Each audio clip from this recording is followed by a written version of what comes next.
আসসালামু আলাইকুম, কেমন আছেন আমার প্রিয় বন্ধুরা? এই দেখেন এইটা হচ্ছে আমাদের নদীতে আজকে দেখেন জোয়ার পড়েছে অনেক বেশি। জোয়ারের পানি, নদীর পানি দেখেন। এইখানে হচ্ছে খেয়াঘাটের রাস্তা ছিল, রাস্তা আপনার পানি উঠে গেছে এখন বনের সময়, তো এই কারণে আমাদের মোহাম্মদ আলী ভাই ইনি মাঠের ভেড়ি কাটা হয়েছিল, সে ভেড়ি বাঁধতেছে। ওই পানির যে চাপ, ওই ভেড়ি না বাঁধলে আপনার ওই মাঠ তলিয়ে যেত। এই জন্য মোহাম্মদ আলী ভাই ভেড়ি বাঁধতেছে। এই দেখেন ব্যাপক নদীর চাপ, পানিরও চাপ।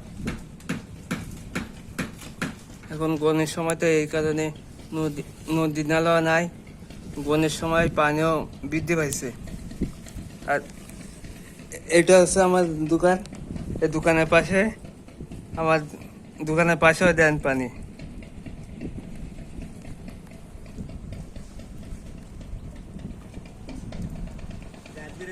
জোয়ারের বিশাল বিশাল সমস্যা, যার কারণে এই মণিপুরের মাঠ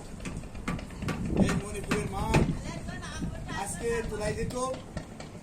তোলায় যাওয়ার জন্য আমি সুন্দরভাবে এই মাঠ সুন্দর করে বেঁধে দিলাম, যাতে এই মাঠ আর না ভেঙে যায়।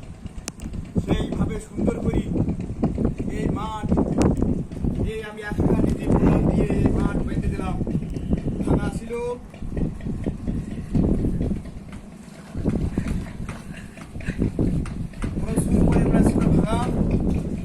এই মাঠ ভাঙা ছিল। এই জোয়ার বিশাল জোয়ার ছিল, এই জোয়ারের ভিতর দিয়ে মণিপুর টাকারহাট মাঠে পানি ঢুকছিল। সুন্দর করে বাঁধে সুন্দর করে দিছি, পরিবেশ খুব সুন্দর হয়েছে। এবং এই মাঠে খেলা হবে ঈদ উপলক্ষে। আগামীকাল ঈদের পরের থেকে খুব সুন্দরভাবে খেলাধুলো হবে। ছোট ছোট ভাইরা, বড় বড় ভাইরা খেলাধুলো করবে, যার কারণে মাঠটা সুন্দর করে বেঁধে দিলাম। আল্লাহ হাফেজ, বাংলাদেশ জিন্দাবাদ। আমার পক্ষ থেকে মোহাম্মদ আলী ভাইকে অসংখ্য ধন্যবাদ। সবাই আমার মোহাম্মদ আলী ভাইয়ের জন্য দোয়া করবেন।